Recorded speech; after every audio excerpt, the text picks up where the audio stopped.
Welcome to the third volume of our web series, Once Upon a Time in The Sims Medieval. Come with us as we open the pages of this piece of history to discover how to create your own hero authentic to the period. Will you be a hardy knight, tyrannical monarch, or sneaky spy? It's up to you to write your own story. But enough talk. Let us return without further ado into Once Upon a Time in The Sims Medieval. In the last episode, we took a peek behind the scenes of the studio to check out the decor, costumes, and the sounds of the game.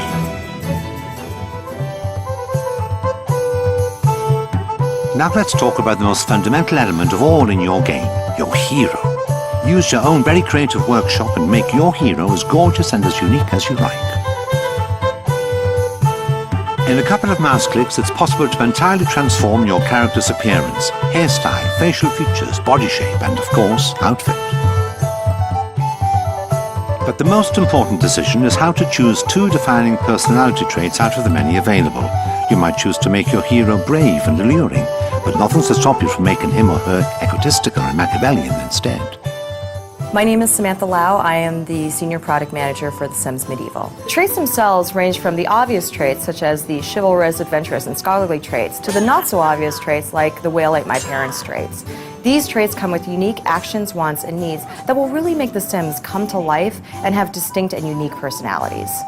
But every hero has a fatal flaw in The Sims Medieval, and yours is no exception. Choose wisely because it will influence the whole game. Hi, my name is Rachel Bernstein. I'm the senior producer for The Sims Medieval. The fatal flaw is actually something that can make it harder for your Sim to be successful in the world. So for example, your Sim might be a drunkard. A drunkard might not get any work done and be in constant search for alcohol, whereas a workaholic might get all of his work done but be in constant poor health due to lack of sleep.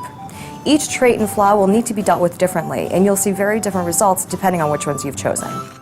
If your hero proves his or her bravery and courage throughout the epic quests, this fatal flaw could become a legendary trait. The life of your character can change just like that. A scared cat can become an audacious adventurer, a recluse, a charismatic leader, but we won't reveal too many possibilities. It's up to you to discover exactly what kind of legend your medieval sim will become.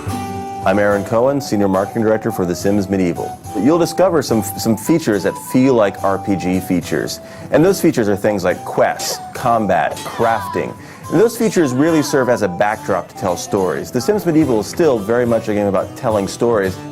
It's probable that you will find yourself face to face with the odd sword fight during the course of your adventures. Seize the moment to discover a completely new side to The Sims. At the same time you're questing, you are worrying about your Sims' day-to-day lives, what their responsibilities are, what their jobs are, who they have relationships with. So you're constantly managing their day-to-day functions. Your Sim might become the biggest legend in the land, but he better not forget his jobs. It's up to you to choose to do them or not, but better be prepared to suffer the consequences if you don't. The inhabitants of The Sims Medieval don't like people who don't do their jobs. If the physician isn't handing out enough potions to the sick, or the blacksmith not forging armor fast enough, then one of the characters might well find himself in the stocks in the village square, under fire from rotten tomatoes. And then even more severe, they could be pushed into the pit of judgment where a monster awaits. And if the Sim is quite strong in combat, the Sim might be able to crawl his way out of that hole. However, most Sims will not. Most Sims who enter the pit of judgment will never return. That's a big risk to run if your Sim misses out on his daily chores. Or perhaps you've deliberately sent your hero to the pit of judgment to test his bravery. Remember, in The Sims Medieval, it's up to you to write your own history.